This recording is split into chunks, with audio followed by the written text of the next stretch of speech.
All right. Good afternoon, ladies and gentlemen, and welcome to episode 266 of the Co-op Podcast.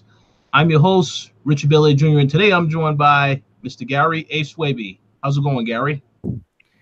It's going good, thanks. I spread a fake rumor that I was leaving the co-op, and I guess somebody in the chat fell for it. But I am here, I'm always here, and I always will be here. So, yeah, back to do another show. And I just want to say real quick that the iPhone is still the best smartphone on the market, hands down. Period. Just want to say that, and yeah, let's get to it. I want to say that I agree with that endorsement, but if I do switch over to Android in the future, then I will have to be very honest and say that as well. So we'll see. We'll see. We're also joined by Mr. Edward Velasquez. How's it going, Edward? What's up? Y'all caught me on a rainy day here in Houston, so I said, fuck it. Let me jump in and talk, Oh yeah, well, this was a good show to join because there was quite a bit of things that went on, especially something that is actually a breaking news story. So definitely gonna have some interesting discussions today. A lot of good topics. Absolutely. So before we get to the topics, we want to let everybody know what we have been playing. So Edward, how about you start us off and let us know what you've been playing? All right, man. I found a reason to turn on my PS4. I got Spider-Man. It's fucking great. I love it. Yeah, I feel like this is a Spider-Man game that people have been waiting for. The combat's really cool. You get all these cool gadgets. New York, it feels, you feel like Spider-Man. And then the storytelling, they knock it out of the park. It's like AAA storytelling, and yeah, everything that makes a great Sony exclusive, they applied that to Spider-Man. And I mean, the results speak for themselves with the reviews and then the sales that just came out. So that game is fantastic. Sounds good. Now, I'm pretty sure there are some people that might be watching the show right now, and they may have a lot of bad things to say because you said Spider-Man is good. So I'm going to take a moment of silence to pray for those people that they actually do get a chance to play the game instead of talking trash about it. So rest in peace. Okay. Okay, Gary. How about you? What have you been playing? A lot of shots are being fired here, but yeah, I've been playing the same old stuff, so you guys can come at me all you want. I've been playing Overwatch, of course. I played a little bit of WoW this week, and I played some Senran Kagura. It's the weekend now, so I'm hoping to play. Like, I'm definitely going to make an effort to play a lot of Dragon Quest 11 because you don't need to do that. Yeah, I do. Nah, Dragon Quest, I can just tell you right now, it's fucking garbage. It's not. Like, I've been hearing great things about that game from all the JRPG lovers out there. So if you're over 30 and you play those games, like, I got an issue. I mean, you're over 30 and you're playing Spider-Man. I could say the same thing. Like, you play Spider-Man. I'm not over 30. You're approaching. So there you go. So there you go. But yeah, I mean, was it? Oh yeah, I do want to say because last week I went to an event for Starlink, and I can actually talk about that now. I am working on a preview of that actually. I'm not allowed to talk about anything related to Starfox, but I can, just give my general thoughts and opinions on what I thought of that game. So when I initially saw that game at E3, I was kind of intrigued. It looked pretty cool. I was always kind of skeptical about the whole toy aspect of certain games. But I think like after playing this game, this does it really well, and I can really see the appeal of that now. And what really impressed me is that there's so many there's a few different components to these toys. So I was playing it on a Nintendo Switch, and basically you can stack these toys and it responds in real time in the game to, you know, whatever character, whatever ship you choose, and whatever weapons you choose. So you put your character on first that you want to play. I chose Starfox, but you know, I can't talk about any of the missions or any of the content I saw. But yeah, I picked Starfox, and you know, you get a choice of ships you can use. There's different ships that you can use, like toy ships and stuff. I didn't actually use the Starfox ship just because I wanted to see something different. I chose a different ship, and you literally just put that on top of like your character, like you put it right on top of the character. And then, you know, you get the choice of 2 weapons that you clip onto the side. And you, depending on the missions you're doing in the game and the types of enemies you're shooting at and or facing, you can switch these weapons in and out, you know, in real time, and then they'll change in the game. And I find that so, you know, innovative and so fun. And this game is essentially, you know, like an RPG as well. It's got a lot of RPG aspects, and you know, I love RPGs. So just the fact that, you know, you can develop your skills, your abilities in the game, and you can switch out, you know, your weapons with the toys, like that adds a whole new aspect to gaming that I really haven't, you know, I haven't given it a chance before. But you know, actually attending this event has opened my eyes to it, and how you know, components like this could possibly be used in RPG games moving forward. And now I'm hoping that a lot more games kind of use this. The only thing I'm wary of is, of course, it will get expensive, you know, the cost and everything. Because if you're having accessories and toys in gaming, you're probably going to have to buy a lot of these, you know, a lot of the toys and stuff. And that's probably where it's going to get pricey and stuff. But if they do it smartly, where you can buy a bundle of a bunch of them for a reasonable price or something, or you know, just don't extort gamers basically, then I think it could be pretty cool to add in a lot of, you know, a lot more games and stuff. I haven't actually, you know, spent a lot of time playing other games that use toys, like the Spyro. Disney. Yes, but what say again, Ed? Spyro game. What's it called? I don't know what the hell it's called. Wastelanders, right? Something like that. I can't remember. Rich knows it. Rich knows what I'm thinking of. But I can't remember. There was that Disney game as well, Disney Infinite. Skylanders also. Skylanders, Yeah, that's it. Yes. Skyland. Yeah, that's the one. Yeah, I haven't spent a lot of time with those games, so I don't know how Starlink is in comparison with those. But you know, I was really impressed with the usage of the toys in this game. And you know, you can use these on PS4, Xbox, and the Nintendo Switch as well. So that's pretty cool. And you know, of course, if you buy the Switch edition, you do get that additional character with Starfox. As for the game itself, the game is really sort of what I expected from No Man's Sky, without, you know, all the crafting and, you know, collecting and stuff. But you know, you go to different planets. I believe there's 7 different planets, and you just complete different missions. They're all kind of, the main story is focused around this space resource called Atlas.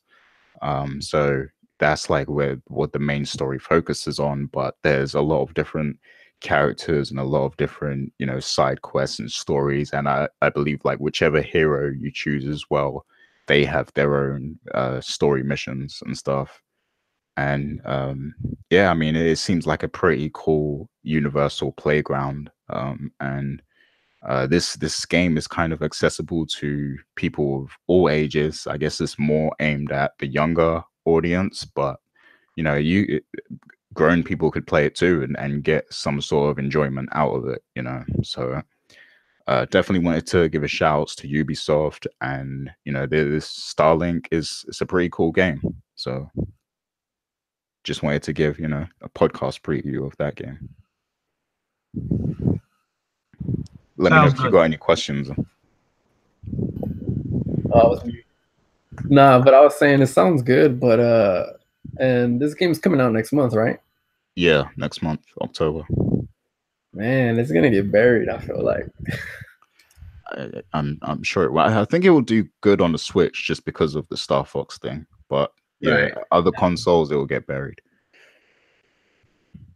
I agree 100% with that because I did also get a chance to play it at E3, and yeah, it's a fun game. I have questions about all of the accessories because I don't know how expensive all those toys are to collect. If somebody wanted all that stuff, um, but I do unfortunately think the game will do it very well on Switch. That actually was the most requested.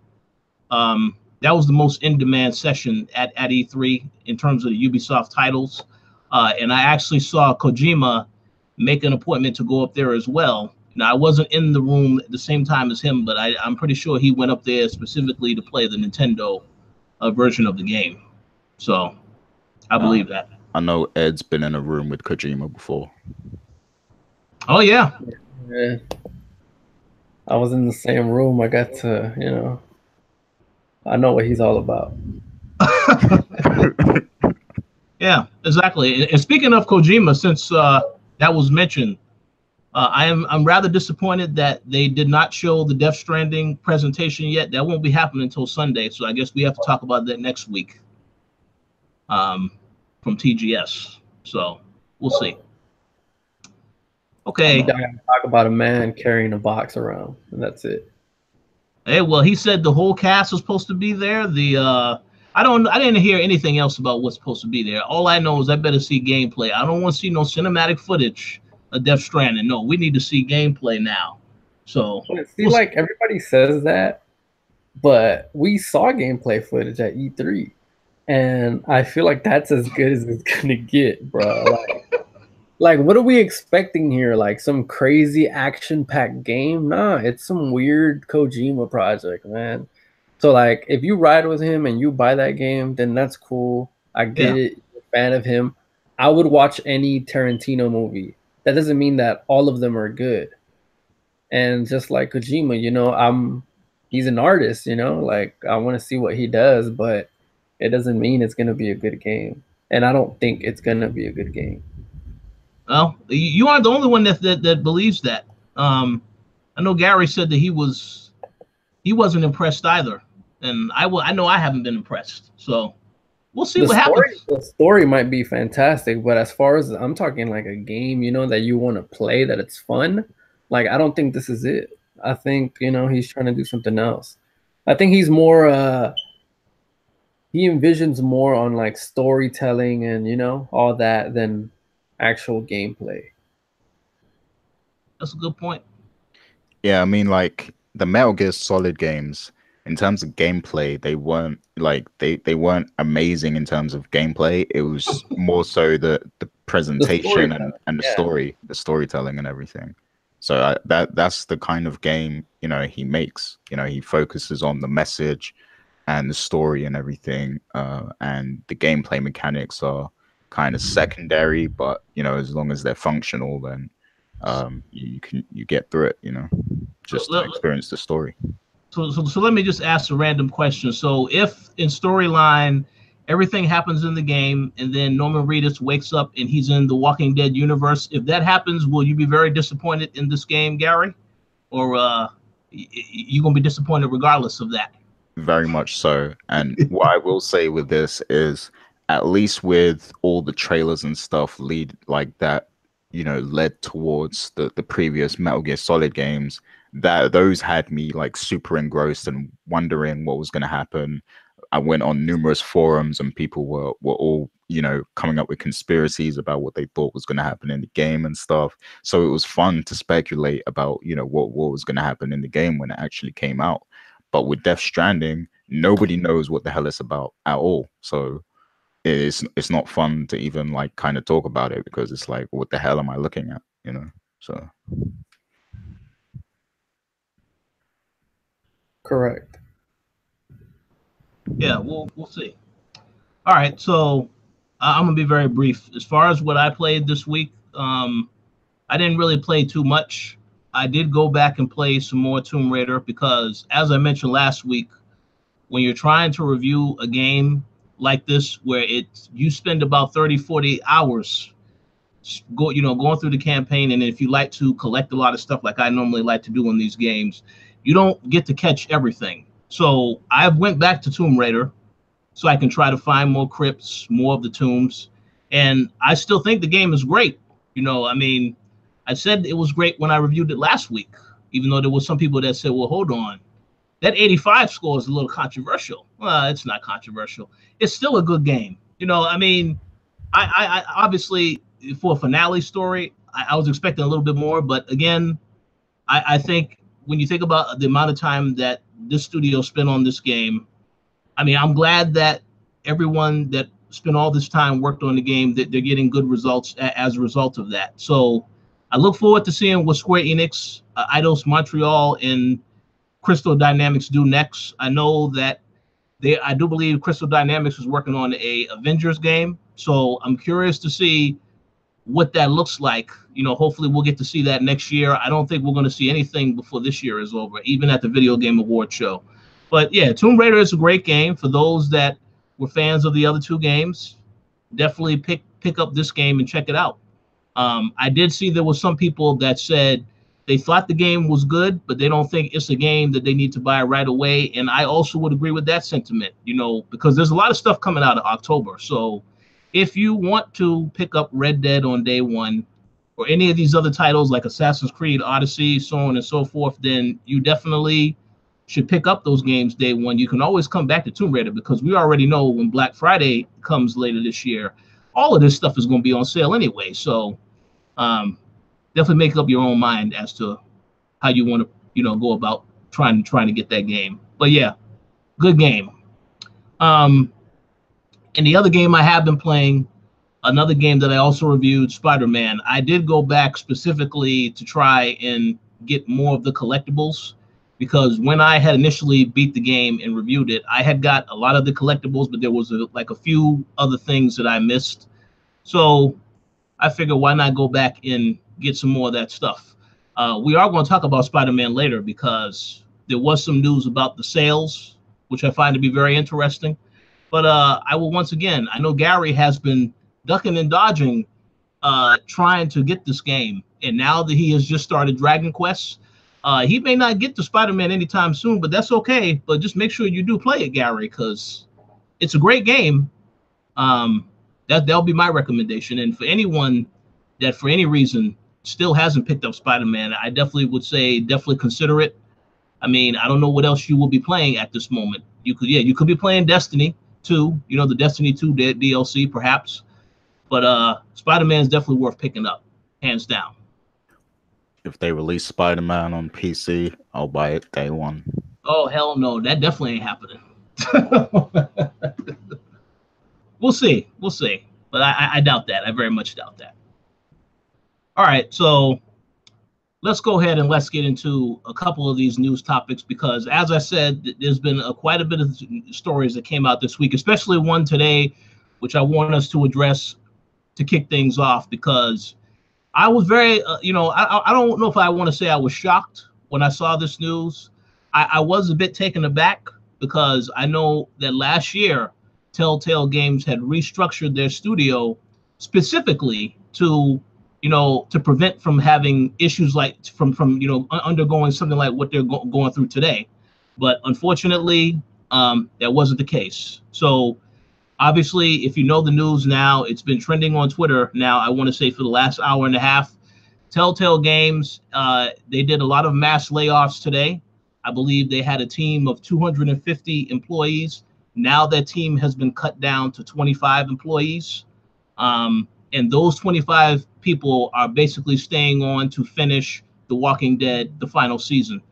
All the other Telltale games have been canceled. That includes The Wolf Among Us Season 2, including the Stranger Things project they were also working on. And I did see that they released a statement on Twitter not too long ago. I'm not going to read this whole statement, but what it does say is that, yes, it has been an incredibly difficult year for Telltale as they tried to work and change the company, and unfortunately, we were unable to meet that goal. We will issue further comments regarding the product portfolio in the coming weeks. So, horrible news overall. You know, as someone who enjoys the Telltale games, I mean, I played a lot of the Telltale games before we even got to Walking Dead, and I had said before, I think the Walking Dead franchise is the best franchise that they've actually put games out for. But it is good that they are going to be able to end the Walking Dead, and then that's it. But unfortunate because there are a lot of other franchises that people enjoyed, like Wolf Among Us. So I'm going to go to you first, Edward, and get your instant reaction from this news, because I know as soon as you saw this news and you mentioned to us, oh, I definitely want to be on the show. So let's get your thoughts on this topic. Man, I'm shocked, to be honest. I didn't think this would happen. Like, I thought business was booming for Telltale. Like, it's crazy, man. Yeah, like I said, I thought business was booming. I felt like every quarter we were hearing about freaking Stranger Things, Telltale version. What's the other game? What's the other game? The Wolf Among Us season 2. Yeah, Wolf Among Us, yep.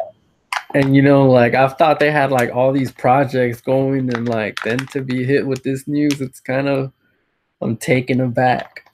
I just got to question the business. Like, I don't know. I'm not too savvy anymore on like what's going on behind the scenes, but you got to question what kind of business that we're doing behind the scenes, you know? How does this happen? How does this happen? Like, you know, like, you have these games I thought that were successful, and I'm pretty sure they were successful. So I got to question, like, what's happening there? Yeah, because like I thought their games always sold pretty well, and they had like quite a big fan base around them as well. So I agree. Like, it's kind of confusing as to why this happened. Like, how were they spending the money and the budget and things like that? You know, it seems like the income for the company was kind of being mismanaged in some way to me, because it's like, how did this happen to such a popular company? Like, I remember a few years ago, we did a show where we were saying like Telltale is kind of like breathing, you know, fresh air into the gaming industry. Like, they're a breath of fresh air basically, because there was like no other games like theirs at the time, you know. And now to be at this point where they're closing down, like, it's crazy to me. I mean, the only thing I could really fault Telltale with is the lack of growth in their games, because you know, it took them a while to really like rework the engine and you know, fix their games, and you know, just update the engine and stuff like that, because it started to get to the point where they became repetitive. But you know, it was something that they could work on over time gradually, you know. And we were still kind of interested in the games they were putting out during, you know, this whole time, like Walking Dead, Batman, you know. We were still kind of interested in these properties. So like, it was a forgiving thing. Like, it was something you could forgive them for, you know, the fact that there wasn't any lack of growth in the engine. So I don't know what could have led to this, to be honest with you. I thought they had a pretty large fan base. I mean, I think there's a lot of different factors that can be attributed to this. I know we were reading an article that was sent to us by, I believe it was Rams or Carl, which basically said that they changed CEOs this year.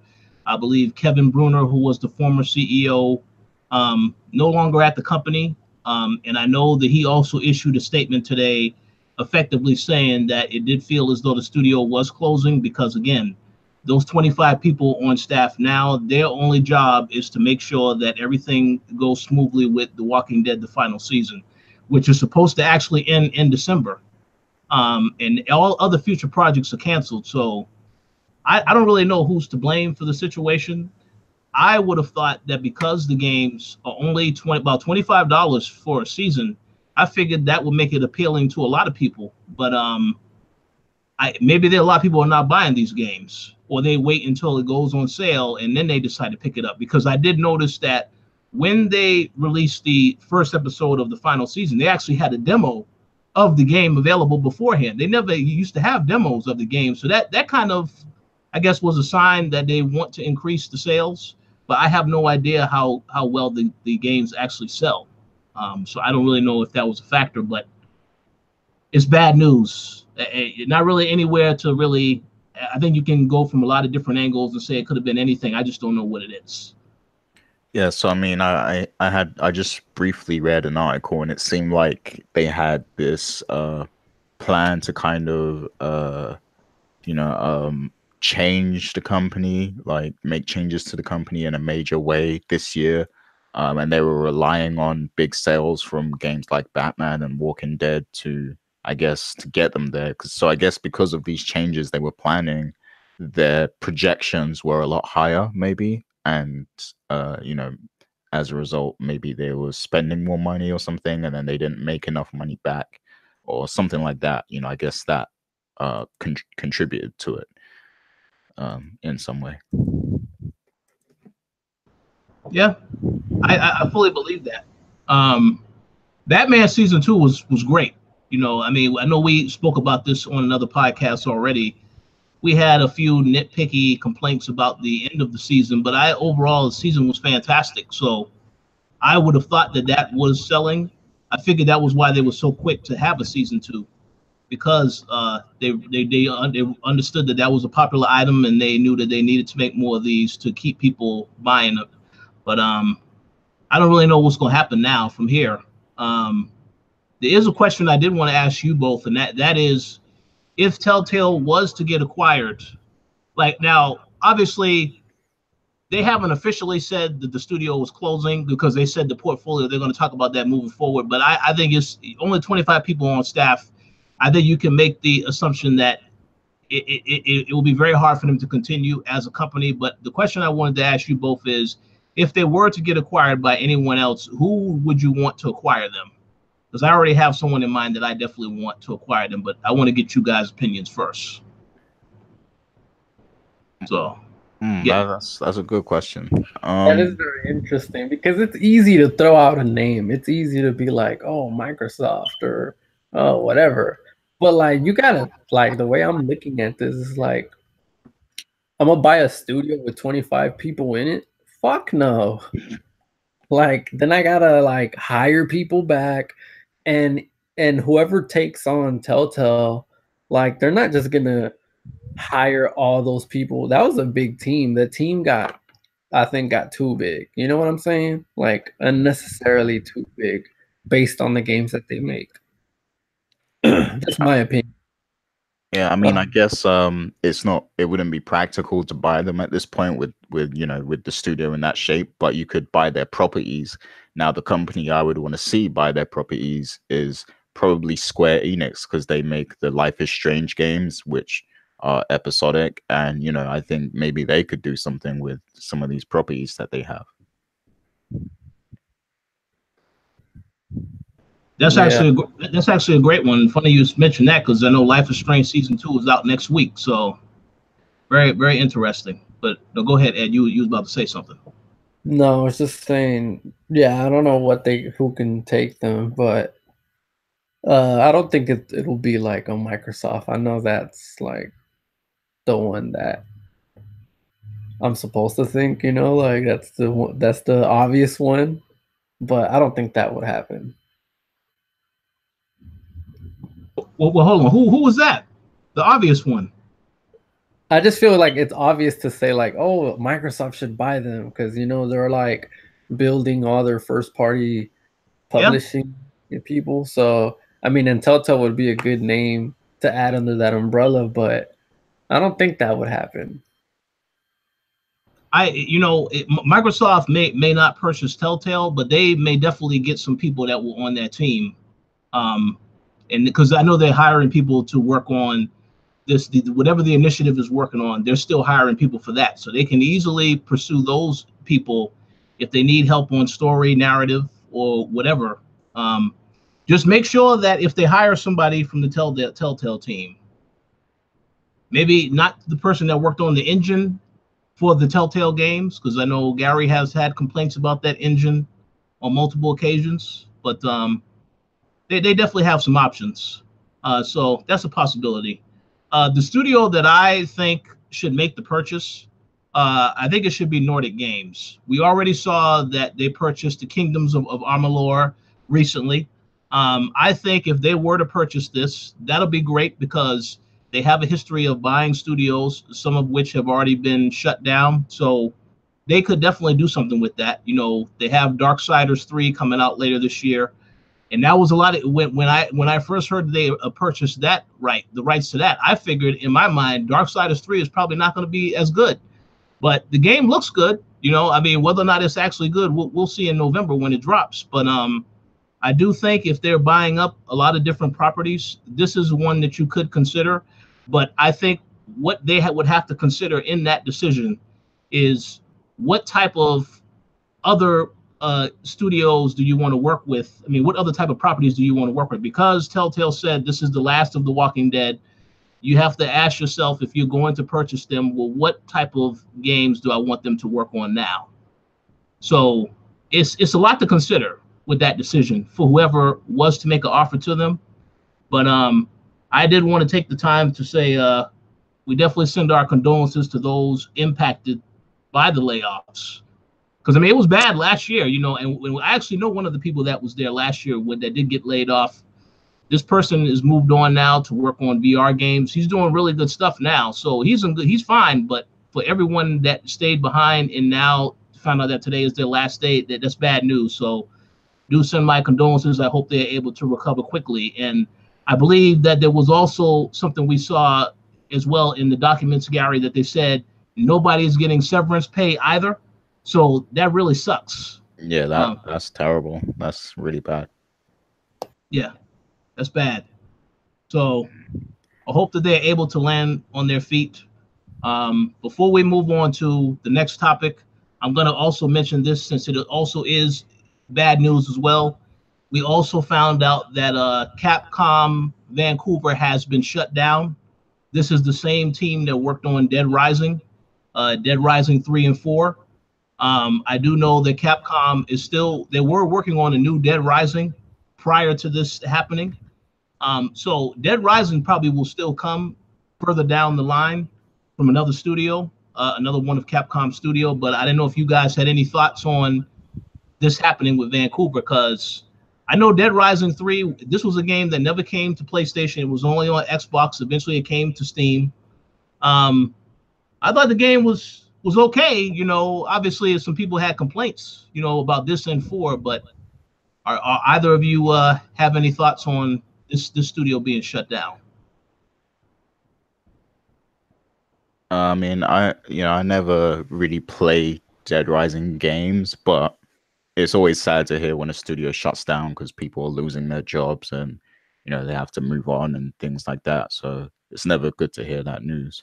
But what do you think, Ed? I know you played Dead Rising games. I did. I didn't like them. That doesn't mean I wish that they close down, but yeah. Sorry. Yeah. No comment. That's okay. That's all right. It's very, very controversial comment, nonetheless, though. But yes. I said nothing. Yeah. Well, no. Pretty much, though, we do wish anybody that was impacted with these layoffs, we do wish them well in their future endeavors. Obviously, they're very talented and good at their jobs. So I'm pretty sure they will land on their feet. Hopefully that happens sooner rather than later, because the whole situation with no severance, that obviously makes things a lot more stressful. So I hope they are able to get new opportunities one way or another. Yeah. Before we move on as well, I want shouts to Deluxe Chen. I wanted to, read out what they said. So Okay. He said they blamed sales, but the last couple of games sold millions. So how did they have bad sales?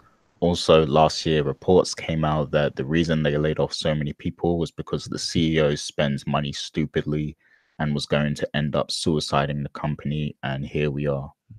So, well, see, that right there is great insight, great news there, because well, not great news, but I mean that pretty much says that the CEO was to blame. I'm assuming that he means the former CEO, Kevin Bruner, um, instead of because I know they hired a new one early, I think the middle of this year, but I think by then it was already too late. But yeah, I guess mismanaging money definitely will put things in jeopardy a lot quicker. So that's horrible news to hear. Yes, horrible news. Yeah, I mean, I don't understand how things like this happen. Like, shouldn't there always be somebody around to like manage the money and like, just, or maybe even like an outside entity that's kind of, just observing what they're doing, monitoring them, making sure things are running okay.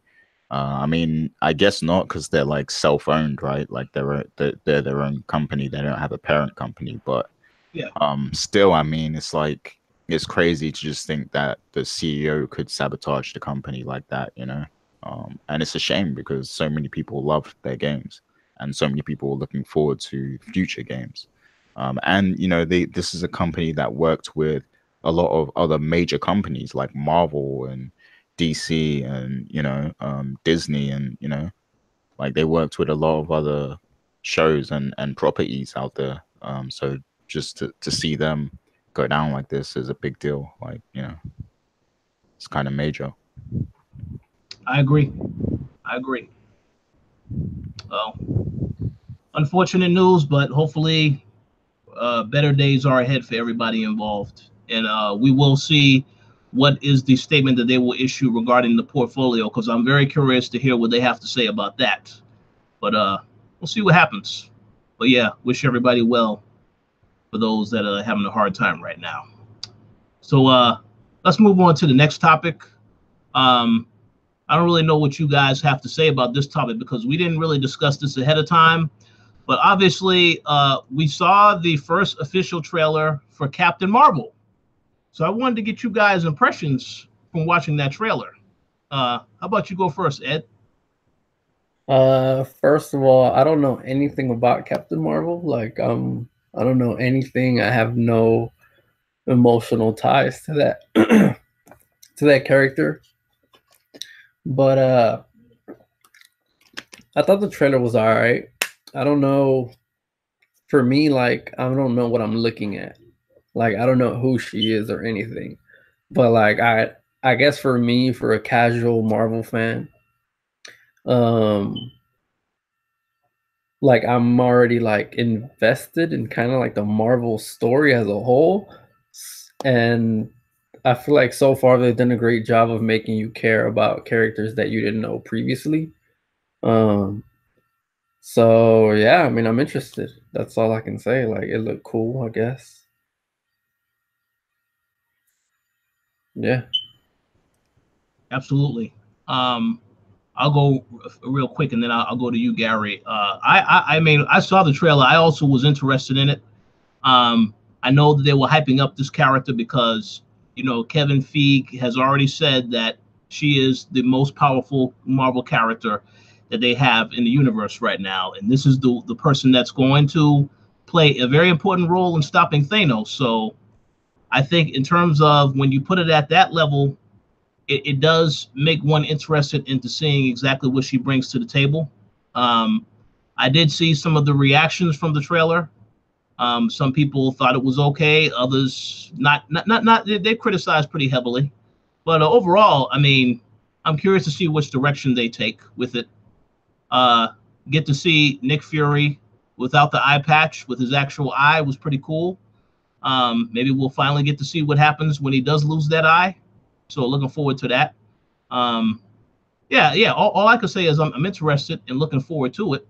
Um, do I think that this is going to be the biggest and best Marvel movie next year? I have no idea. I think the next Avengers that's Marvel's biggest movie next year. This movie is big as well, obviously, for many reasons. But obviously, we'll wait and see. But yeah, overall, I'm very interested in what I saw, so I'm looking forward to checking it out when it drops in March. How about you, Gary? Yeah, this trailer actually got me super interested. Now, I don't know how accurate I am here. I haven't read a lot of Captain Marvel stuff. You know, I've only like sort of read her in crossover stuff, but so I believe she gets her powers from, you know, an alien source. I think it might be the Kree or something. Um, so like, you know, and this movie, judging by that trailer, is going to be it comes across as like a movie sort of like Captain America, where it's set in the past and everything, but you know, also it's going to tie into the cosmic stuff too. And you know, we know that Marvel's kind of the movies have been kind of slowly drifting towards the cosmic side of things, which is really cool. And it looks like this movie is going to be, you know, it's gonna tie that in a big way. And then of course we know she's going to be in the next Avengers movie, so that, you know, it kind of builds up a connection, I guess, leading into that movie. So you know, you're also going to get some returning characters, you know, cosmic characters that we've seen in other movies. You know, from what I'm hearing, you're going to get Ronan, you know, who was in the first Guardians of the Galaxy. You're going to get that the black guy from the meme who says who, you know, at the start of the first Guardians movie. He's going to be in it.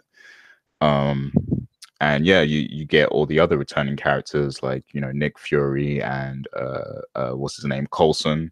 You know, he's going to be in it. So it's cool that you're going to see all these other characters as well, and it's going to be like 20 year in the past versions of these characters and stuff. So you know, it's going to be really fun just to see how all this stuff connects, you know, how it's relevant to the past and the future.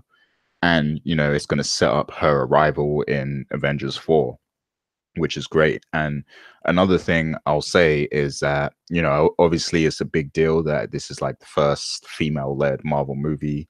I just want to say, like, when it came to Wonder Woman, the hype around that movie was yay. It's a movie with a woman, you know, superhero finally. Like that was the hype and that was the reason to watch that movie. But with this movie, I feel like there's much more reason to watch it than just because it's a female character. Like I'm actually genuinely interested in the movie itself, you know, I'm not just going into it because it's a female character. That's like a huge bonus, you know, the fact that it's a female-led character. But at the same time, I'm genuinely interested. Like I actually want to watch it and see what's going on, you know, in the movie and everything. And I think that's a big deal in itself too, because for me, it's not enough to just be like, okay, look, we're making this movie with a black character and this movie with a woman character. You know, you have to actually sell the movie itself too. You have to put these characters in good movies, and I think that this is what this is going to do. So I'm actually genuinely excited to see it, and you know, the fact that it seems to have a kick-ass female character, that's a huge bonus, a huge plus, and I hope we get that Black Widow movie as well. So I agree with pretty much everything you said, and for me personally, I'm going to be very curious to see how you explain the time jump and what Captain Marvel has been doing all this time that all this other stuff has been going on. Because they are going to have to explain that. You know, I go back to when I saw Ant-Man and Wasp, and knowing that this happened before, you know, it happened after Civil War, but before Infinity War, it was like, normally I would expect them to release the movies in the timeline is pretty much going from movie to movie, but that was a little off. That threw me off in Ant-Man and Wasp. So I hope there is some explanation as to, obviously this movie is going to be in the 90s. They've already said that, but I would hope that after you have the movie and maybe it's in the after credit scene or whatever, then you fast forward to the future and you show what happened when she got that message from Nick Fury at the end of Infinity War or something like that. But definitely got to explain that massive time jump. She just been chilling, doing whatever all this time. Well, all this stuff was going on with Thanos, taking people out left and right. So we'll see how they explain that. yeah, that's definitely something major to explain. I mean, what was she in, some sort of stasis, or you know? I don't understand. Like, you know, I mean, did that pager have the power to unlock, you know, her stasis pod or something? Like, I don't know. that's a lot to explain. I mean, they already had to, kind of do that with Ant-Man. So, we'll see how they do it. Absolutely. But I'm definitely looking forward to it. I don't want people to misconstrue what I said as to say that I'm not looking forward. No, I'm definitely looking forward to this movie. Every Marvel movie I have seen so far has delivered, so I know it's going to be a quality film. I just want some answers and some explanations, but definitely looking forward to it. Yes. All right, let's move on to the next topic here.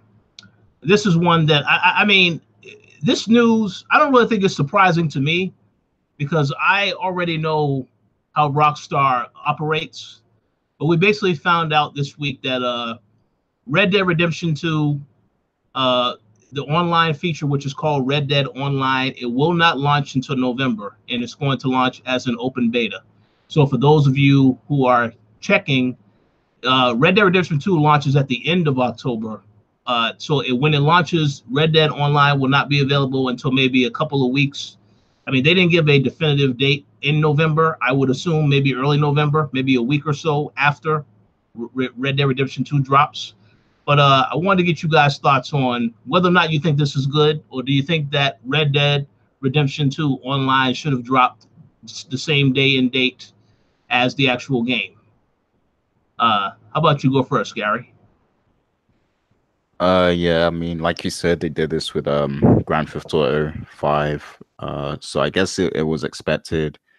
And I mean, yeah, I guess it's a good strategy, because I mean, for Rockstar Games, their selling point is the single player. Like that's what they put a lot. That's what they get a lot of pride from. They make these great single player experiences, and for them, I guess multiplayer online has always been like a secondary thing, and they've been getting better at the multiplayer as well. Over the years, GTA Online, was a big step up from what we saw in GTA 4, and other multiplayer modes that they've made. The Max Payne one, stuff like that. Like it was a big step up. So I expect this to be another huge step up.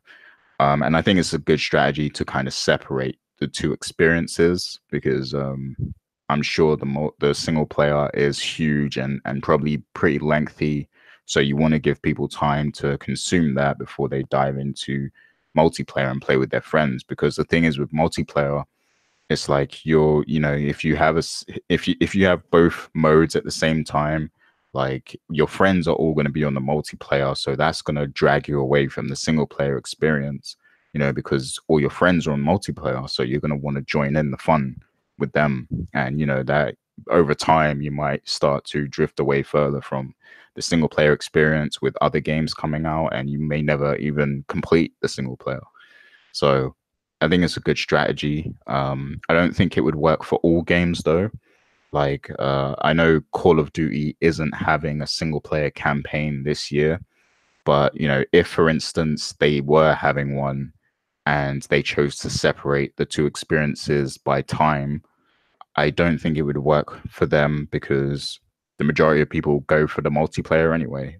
There are people who appreciate the single player campaign more, but I think most people, most of the core fan base appreciates the multiplayer more, so they would want the multiplayer experience more, and hence why they decided, they could go a year without having a single player campaign, because they know that people are still going to come back to play just the multiplayer. So yeah, this isn't a strategy that will work for all games, but because it's Rockstar, they can do it, and we know that they're known for making those incredible single player experiences. So makes sense.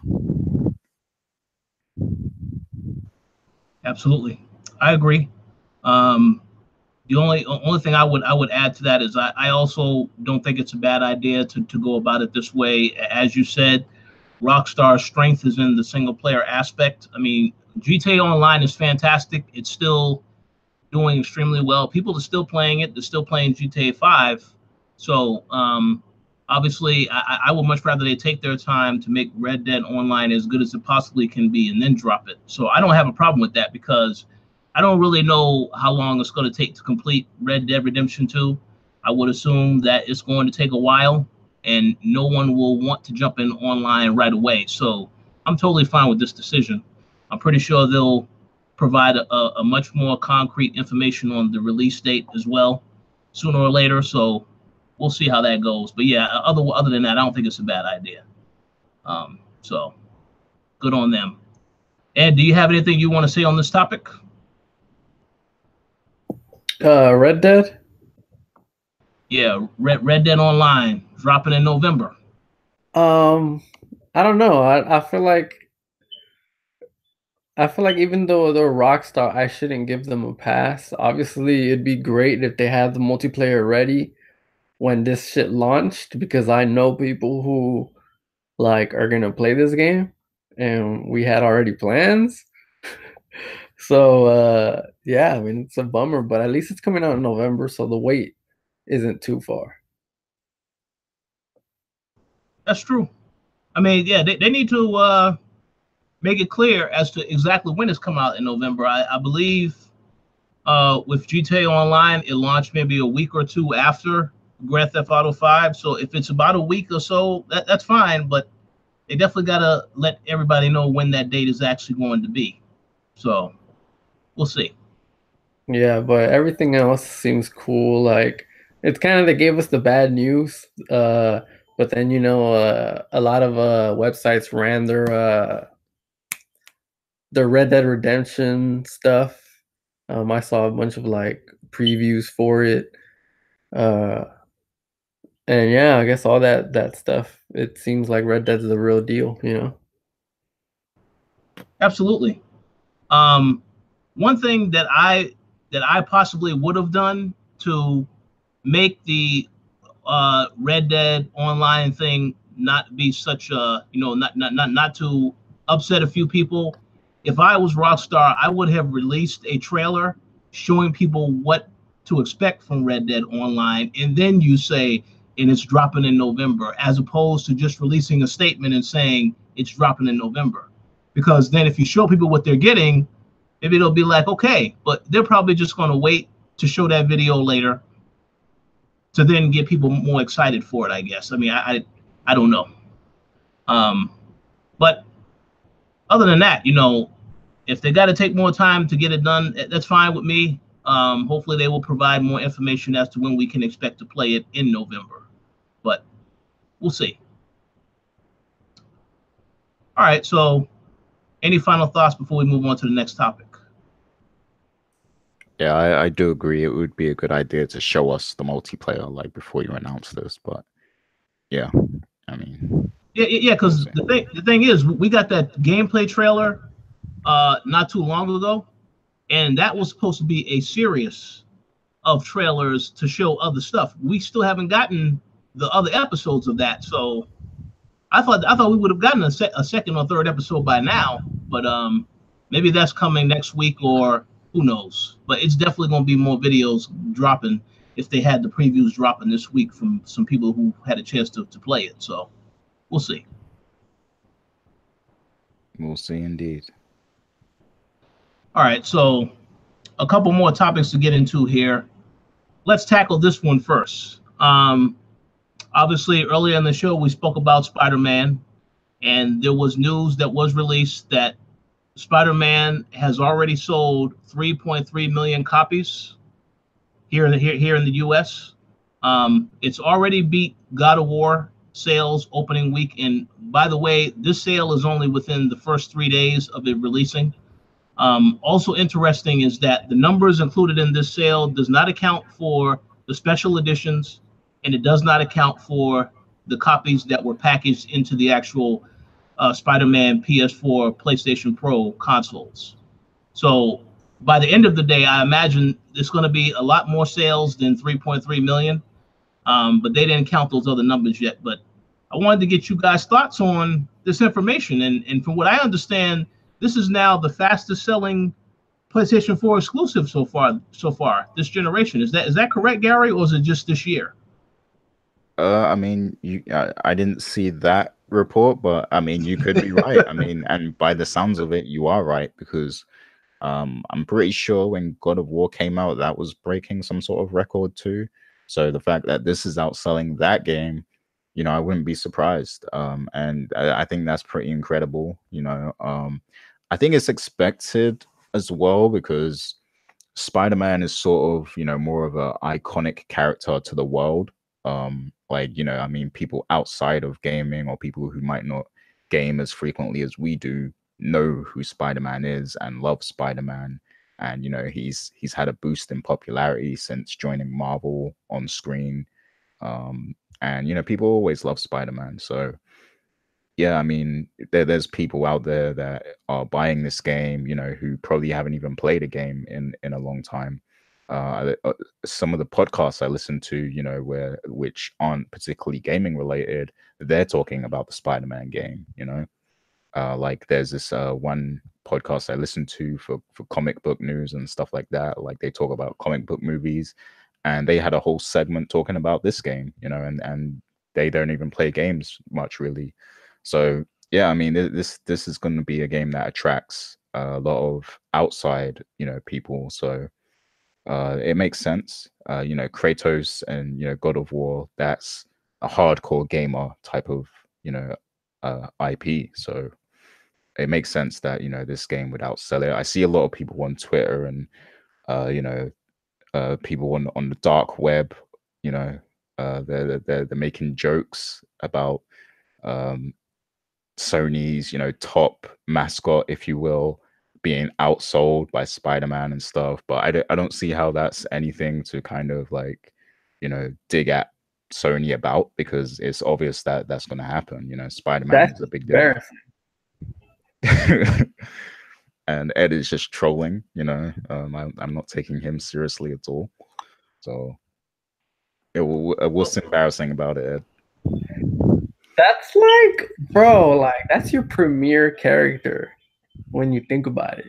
That's like having a game outsell Halo. Like, I'm sure, like if this game was exclusive on Xbox, it would outsell Halo hands down. Like, I don't think so, man.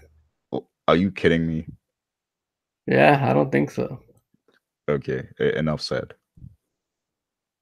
I think now a new Halo is needed because damn, see how we switched the conversation to Xbox. But no, I hate like the attach rate now on Xbox is higher than it was on the last Halo game.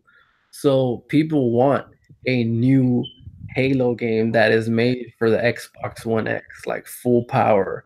Like people will show up for that next Halo. It's anticipated. But to get off of that, because we're not talking Microsoft right now. They're not on trial. Who's on trial is PlayStation. Because I feel like your character needs to be at the forefront of your console, not a. He's not my character.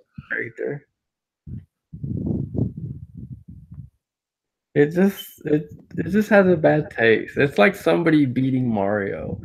It's a battle between Link and Mario. If fucking Iron Man comes through and beats their game, then what the fuck? I mean, I'm gonna raise some questions. I could say that Smash Bros. Never mind. Yeah, but Smash Bros has all of them. Mm-hmm. And it's not about first party versus first party. It's about first party and then a third party game or character coming in and outselling you. Like, it's like 50 Cent. It's like, let me put it in your words. That's if like Yayo came out with an album and he outsold 50. It'd be like, what the fuck? But how is that? Hold on. How is that comparable to this situation? Like, that's not even comparable because 50 is the biggest star in G Unit. So how can you say if Yayo comes in and outsell? Like, this is not comparable. That's what I'm saying. I'm saying Kratos was 50. And Spider-Man is Tony Yayo. Tony Yayo is not Spider-Man though. Okay, Lloyd Banks is Spider-Man. No, like your analogy is completely wrong, because what we're saying here is let's use like it's hard to do it with music. Let's do it with WWE, right? So Okay. every episode of Raw, every SummerSlam or whatever, you have all these wrestlers who are in regular rotation. You have your John Cena's and stuff, right? Now let's say at WrestleMania, an outside entity like The Rock or Floyd Mayweather or LeBron James or somebody huge comes in, and then on that one night they get the most amount of sales ever.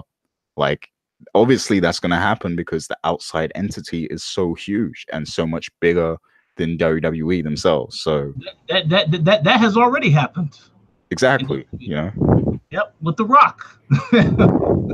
Exactly. So that's the better analogy right there, and that makes sense. And that's what's happening in consoles. Like, I mean, it's absurd to think Kratos is going to outsell a Spider-Man game. I agree with that, and also to add to that, I would think if we know how Kratos was in God of War 3, that was a very brutal, violent game. It didn't bother me because I love this type of stuff, but obviously there's certain little kids that can't get a hold to that game because the parents will not let them play it. Whereas with Spider-Man, I think this is a character that appeals to everybody, and you'll see people of all ages want to get a chance to actually either like the character or will pick up this game to play it. So because of that, so much bigger audience. And I will say that. But the one point I do want to make very, very quickly, I do give Sony credit for this game selling well, and it's great for Insomniac Games. But we have to say this because I've seen a lot of people say this, and I feel bad that they don't really do their research.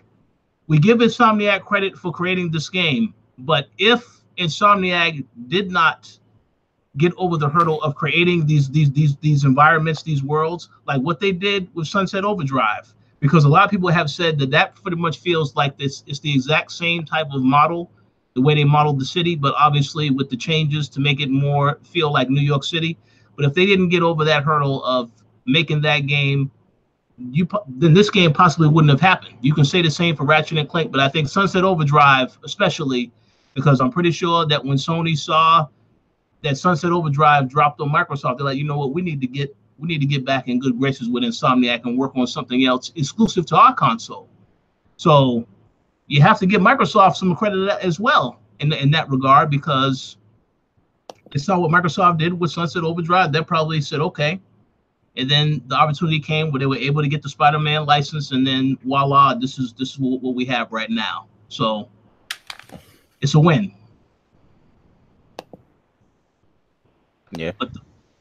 But overall, I think at the end of the day, that 3.3 million, I don't really think that's an accurate number, because again, I said they didn't count the games that came bundled with the actual system, and it didn't count the special edition. So I'm pretty sure whenever they decide to release the full numbers, if they ever do, it's going to really, really shatter God of War even further.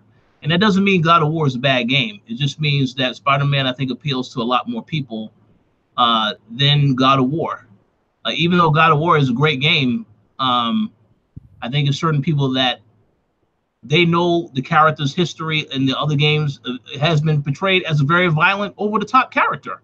So certain kids will not be able to play that game, and the parents will not let them see the game. So that, I'm pretty sure that also attributed to it not selling quite as much. But over time, I will be interested to see which game sells the most.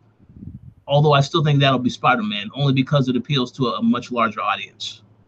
But yeah, and let me also reiterate that I'm on record in saying that I thought that God of War game was slightly overrated as well.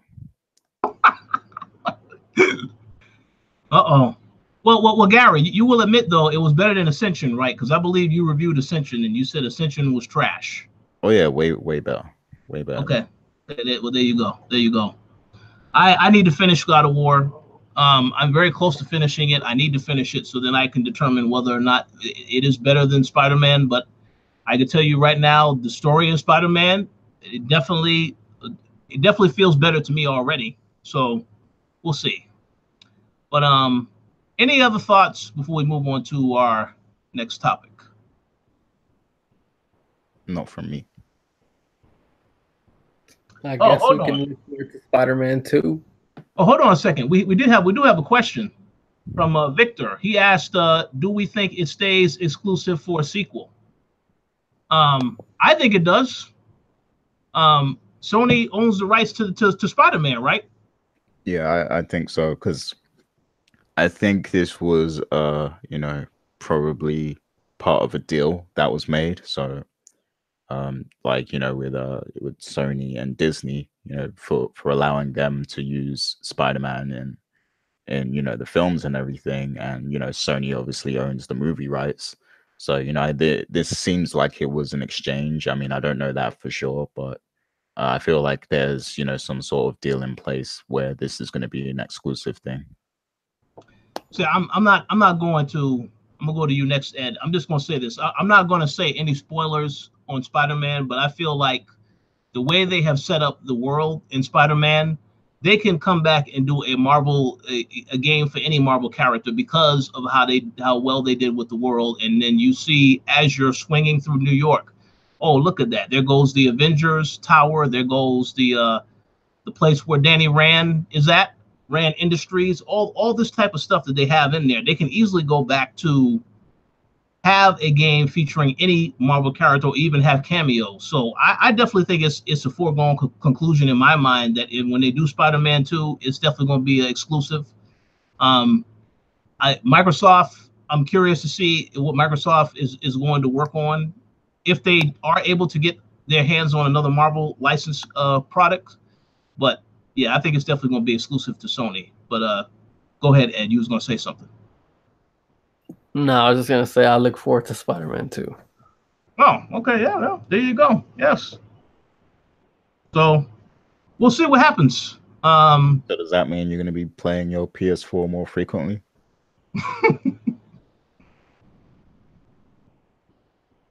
No comment. He didn't answer that question. What'd you say?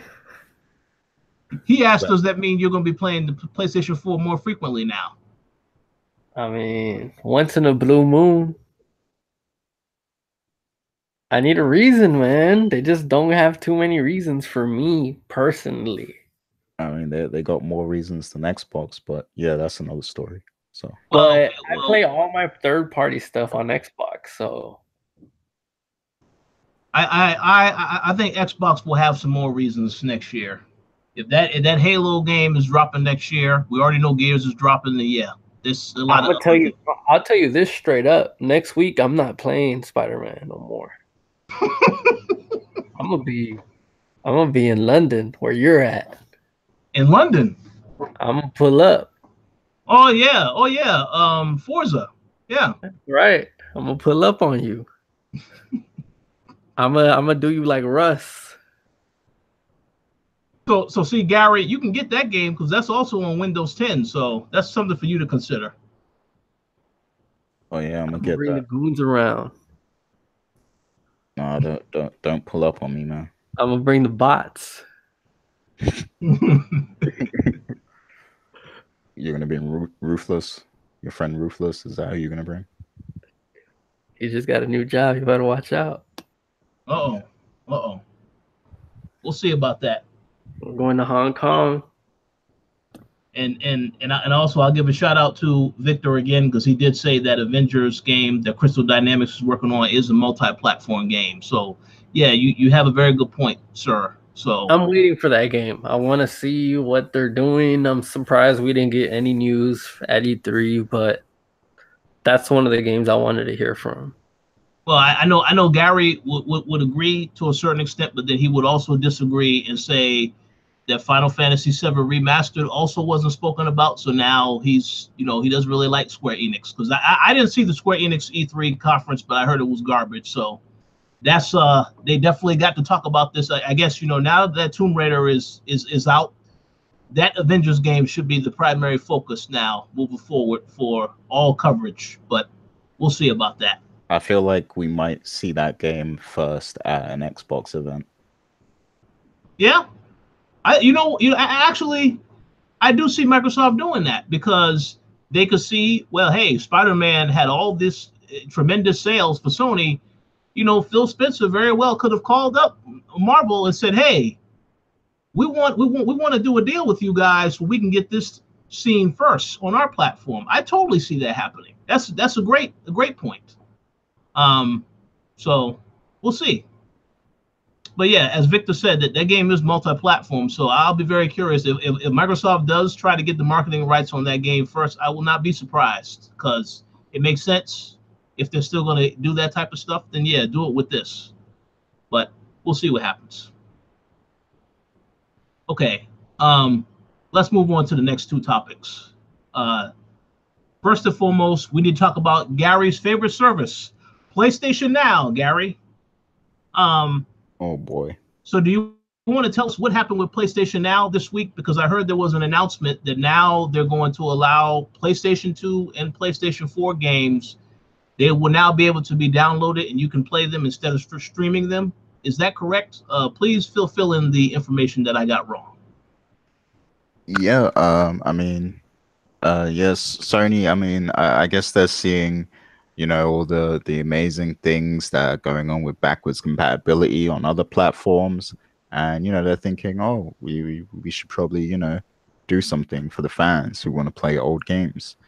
And there was two major announcements. One of them, you know, we're going to talk about in a little while. And also, you know, you can now download stuff directly onto your hard drive from PlayStation Now if you're a subscriber. So, you know, you don't have to stream. Like, you can download it directly on your system. I guess, you know, that means it will perform a lot better. If you have a bad connection, this might be a better solution than, you know, trying to stream the game and everything. So, I mean, that's something cool. But my thoughts on that is, you know, the subscription model is still not ideal, in my opinion. So they need to make some adjustments to the actual subscription service, you know, as a whole, in terms of how you subscribe and how you rent these games. I think that's the fundamental issue with PlayStation Now. This is a cool feature, I will say that. You know, it's cool that you can actually download the games and stuff now. But yeah, they still need to work on that. You know, they need to make this service more accessible to people, and, you know, it needs to be more appropriately priced for people to be able to use it and stuff. So that's what I'll say about it. But what do you guys think? To be quite honest, you know, I know we've criticized PlayStation Now in the past. It's not a service that I use, and nor do I plan to use it in the future. But I can respect those that decide to use the service. I mean, this is a good thing that they're doing, but I obviously feel like this is a response to what Microsoft has been doing with Game Pass and all this other stuff. Because I still think the service is too much for a year, $100.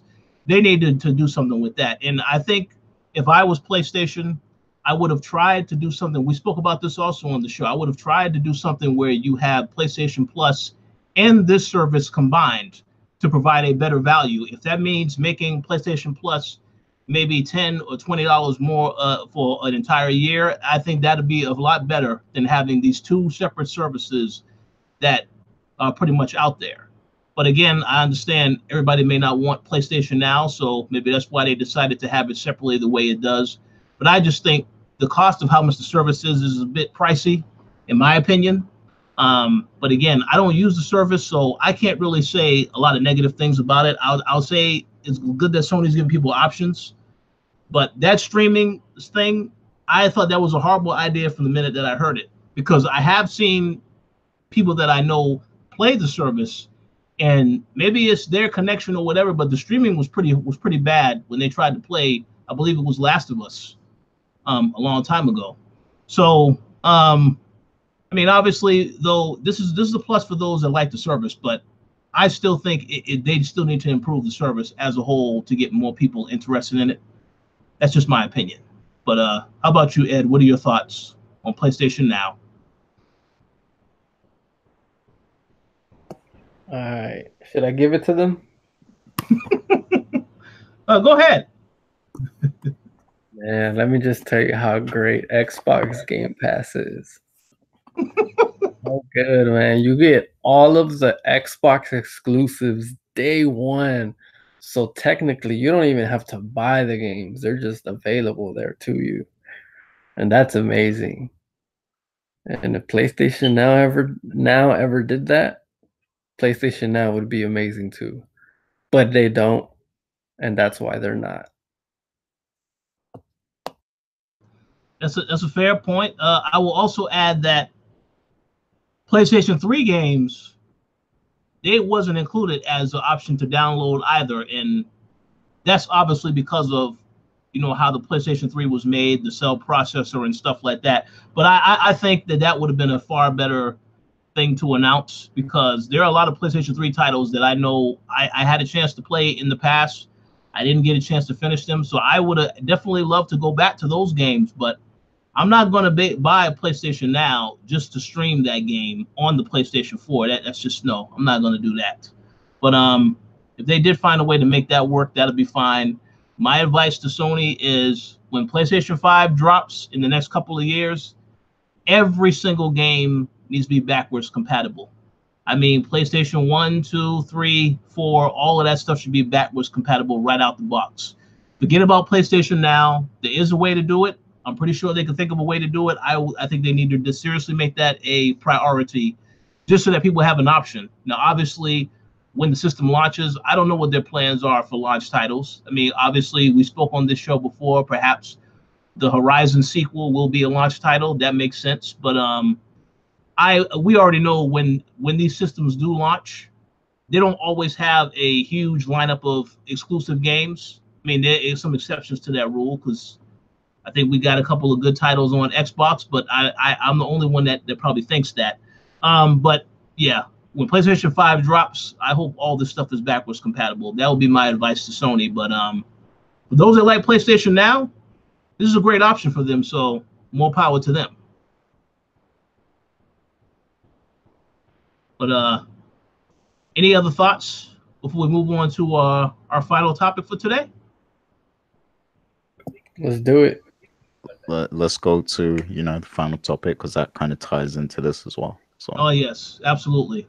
So also, in Sony related news, we got some information this week that the PlayStation Classic, which is a mini PlayStation console, and I believe it has 25 games. It's either 20 or 25 games. I'm not looking at the sheet right now. They also didn't announce every single game yet. I think it was 20. It's about 20. I could be wrong. Yeah, I know the system costs $100. It's currently being sold everywhere, and I did hear the sales are pretty strong so far, the pre-order sales. So I wanted to get you guys' thoughts on this particular announcement by Sony. Are either of you going to pick it up, or are you going to say, nah, I'm going to pass on this? Let's go to you first, Gary. Yeah, I am not buying this. I mean, I don't know, like, part of me wants to, because Metal Gear Solid 1, but I'm not, I'm not paying that much money just to play Metal Gear Solid 1, because the thing is, the Metal Gear Solid 1 wasn't included in the Metal Gear Solid collections that they brought out, on PS3 and on the Vita and stuff. So for that reason, I would love to, be able to have easy access to that game and be able to play that game, whenever I feel like. But I'm definitely not playing, $99 or £99 just to be able to do that. So with that being said, all those other games seem pretty accessible to me. The Final Fantasy 7 and games like that, like that game is on everything. Now, okay, there's a few of those games that are exclusive still, and they weren't on other platforms like Tekken and Ridge Racer and things like that. And I mean, that's going to be cool, I guess, just to have easy access to all those games in one collection and stuff like that. And I can understand why people would be excited for that. But me personally, I don't want to play those old ass games. And like, in my opinion, I feel like it's more pleasing to go back to games that are older, like from the early 90s, than it is to go back to, you know, games that were kind of at the end of the 90s. Like, because the thing is, like, it was a different kind of experience. Like, you know, those are the PlayStation games, those were like polygon games and stuff. And a lot of them, they don't control very well. The controls are very clunky if you try and go back to those games now. You know, it just, it's sometimes it's not a fun experience to go back to those kind of games. But with the Super Nintendo games and the, you know, the NES games and the Sega Genesis and Master System games, those games are always going to be great to go back to because, you know, they're so simple but complex at the same time and fun to play. You know, they're fundamentally fun to play.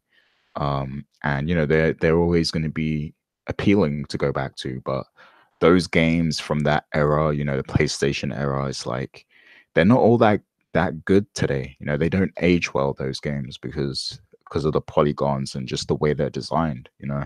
I think things started to get a lot more modern and acceptable in terms of controls from, you know, the PS2 era, Dreamcast, PS2, Xbox era, you know.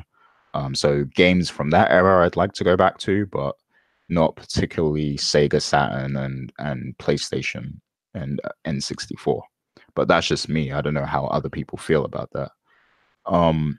Another funny thing to point out as well is that when the NES Classic, well, the NES Mini and the Super Nintendo Mini were announced, PlayStation kind of, like Sony, they kind of downplayed those systems. Like they, you know, they when they were asked about those consoles, they downplayed it. I can't remember the exact comments, but now they're doing that exact thing after seeing how successful the you know, the SNES Mini and the NES Mini were. So there you go. It's pretty ironic, but yeah, what do you guys think?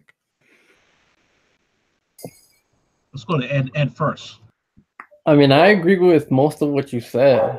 The funny thing with me, like, just to give you all a little history, I never owned a PlayStation 1. I've owned every console for the most part, except for like the Saturn and all that crap. Like, I've owned most of them since Super Nintendo, but I never had a PlayStation 1. And this, you would think this is my opportunity to finally, you know, scratch that itch. But man, I'm looking at it and it looks whack as fuck. Like, the games on there are whack. I feel like I've missed nothing because when PlayStation was the thing, or when PlayStation 1 was around, I wouldn't say it's a thing. But when it was around, I was still riding with Nintendo on the N64. They had the better games. They had Mario 64, Ocarina of Time, like, come on, GoldenEye. Those kinds of games weren't on the PlayStation 1. So PlayStation 1 just never hit me like that. It was never like a part of me, a part of my childhood. And I guess that's why sometimes even today the PlayStation brand just doesn't touch my heart. But yeah, like, this looks whack. And it looks even worse because it comes after the NES version, and like it kind of looks like a copycat. Like, oh, you're doing the same thing, same formula. But and yeah, I agree with Gary. Like, the games aren't that great. I said if you can pick up the pizza. I'm doing a podcast right now. Uh-oh. It's a live show. Anything can happen. Yeah, pizza. Hey, make sure you save me a slice. I'll see what's up, man. But yeah, man, PlayStation's whack, and I ain't buying this shit. No, like, I mean, yeah, I mean, if this was a Dreamcast Mini or a PlayStation 2 Mini, I would be excited. Like, especially PS2 Mini, like, so many classics on that system. But PlayStation, I don't care, you know. And let me just say, like, also, like, so I don't sound like a fanboy, I wouldn't want an Xbox Mini either. I fuck that shit. Like, I'm done with nostalgia. Like, nostalgia needs to stay in the past. Have we not been proven enough times that it's never like it was, like in the good old days? So, like, I'm just done holding on to that. I don't want remakes. I don't want anything. Like, just give me new shit.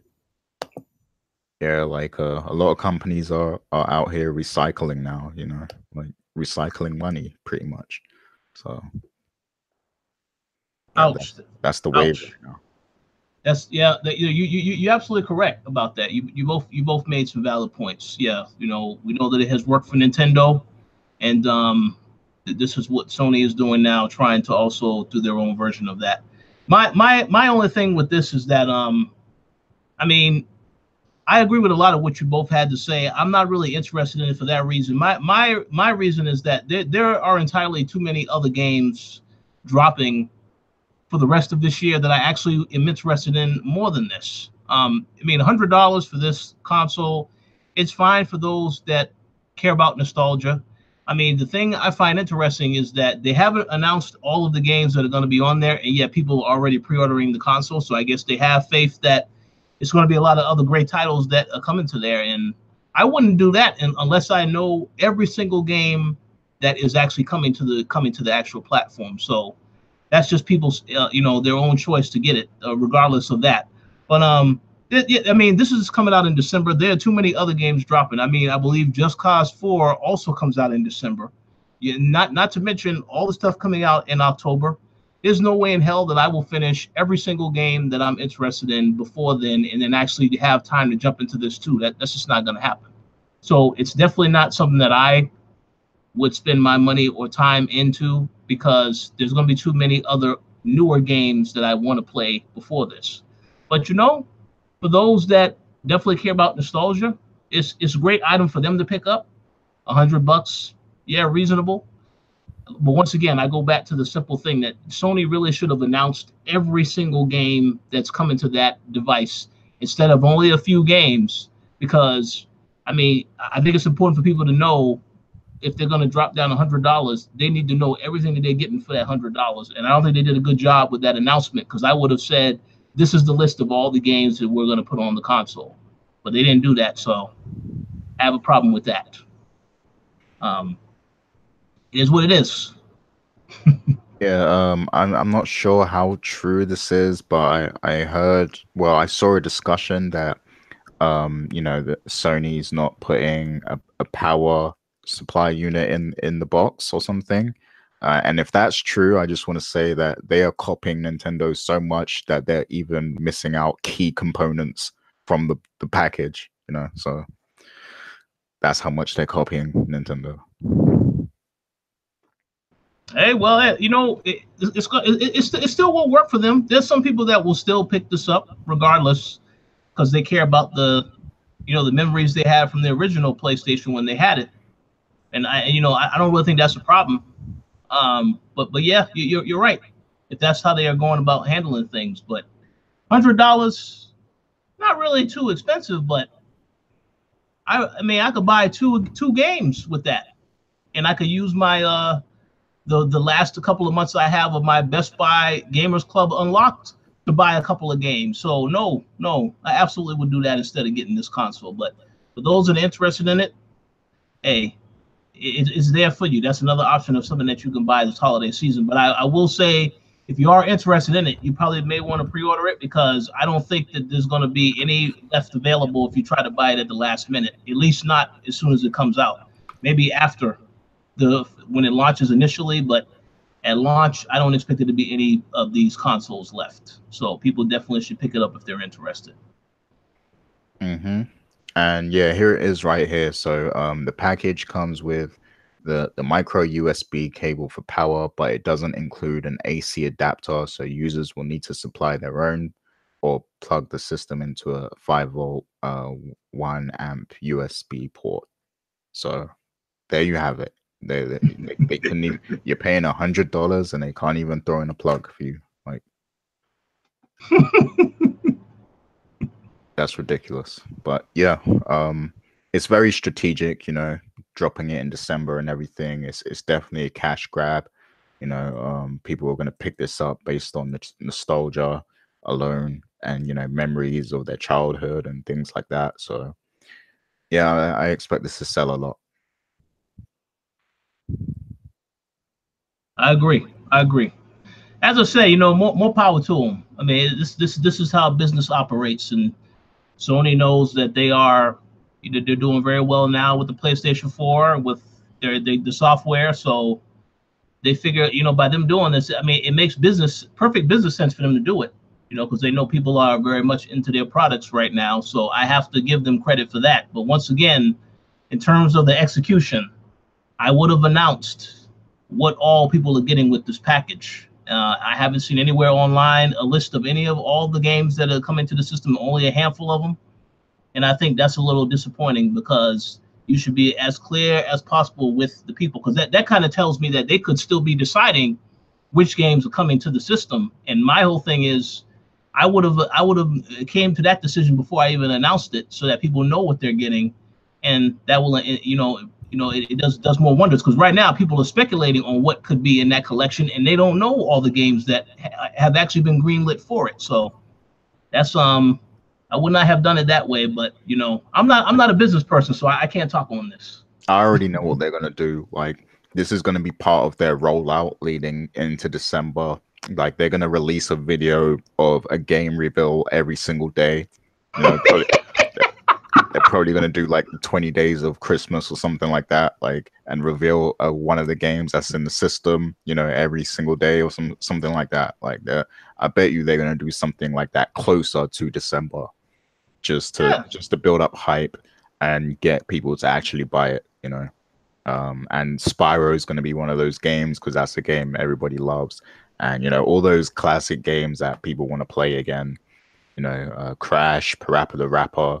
All those games, they're going to announce them. So, yeah, I really enjoyed Parappa the Rapper. So, but I know that's also on PlayStation now. So that's, I mean, it was re-released on PlayStation 4 too. So that's, I could just play it on there instead. So, do you want to play Parappa the Rapper in 2018? Is the question. Well, no, I don't think so. No, there's too many other games I need to finish. I still need to finish God of War, and Horizon Zero Dawn. So no. But if I wanted an option, then I would consider that. But we'll see. Other than that, though, I still would not get this PlayStation console. I don't plan on getting this PlayStation. PlayStation 1 Classic. No, we're going to pass on that. But we'll see. So, any final thoughts before we get ready to wrap up today's show? No. That's pretty much it.